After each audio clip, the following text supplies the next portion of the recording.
D'après les révélations du Daily Mail, le prince Harry, qui a annoncé ne pas faire la promotion de la version de poche de son ouvrage explosif, Le Suppléant, souhaiterait absolument se réconcilier avec son père, le roi Charles III.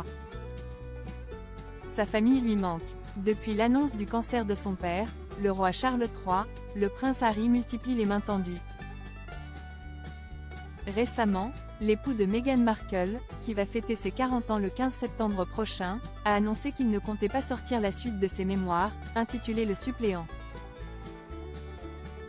Une décision surprenante, car lorsqu'une version poche est éditée, des chapitres supplémentaires sont ajoutés à l'œuvre où certaines informations sont actualisées. Ce n'est pas tout. L'entourage du prince Harry vient de faire une autre grande annonce, le père des Archie et Lily ne donnera pas d'interview pour promouvoir la version de poche de son ouvrage qui doit sortir en librairie en octobre prochain. Harry n'a pas l'intention de donner des interviews pour promouvoir l'édition de poche, a déclaré une source dans les colonnes du Daily Mail.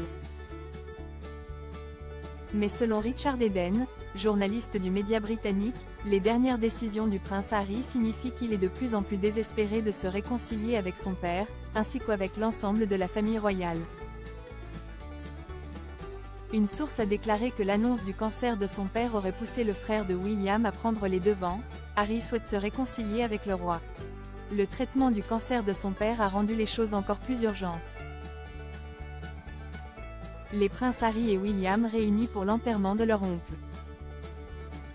En conflit depuis des années, les princes Harry et William se sont retrouvés ce mercredi 28 août pour les funérailles de leur oncle, Lord Robert Fellows, le beau-frère de leur défunte mère Lady Diana, qui s'est éteint le 29 juillet dernier. Et d'après The Sun, le prince William était bel et bien présent malgré ses inquiétudes concernant sa sécurité au Royaume-Uni. Les deux frères, qui sont arrivés très discrètement, à l'église Saint-Mary de Snettisham, ont tout fait pour s'éviter. William et Harry étaient tous les deux là, mais nous ne les avons jamais vus se parler et ils gardaient leur distance, a indiqué une source proche de la famille royale.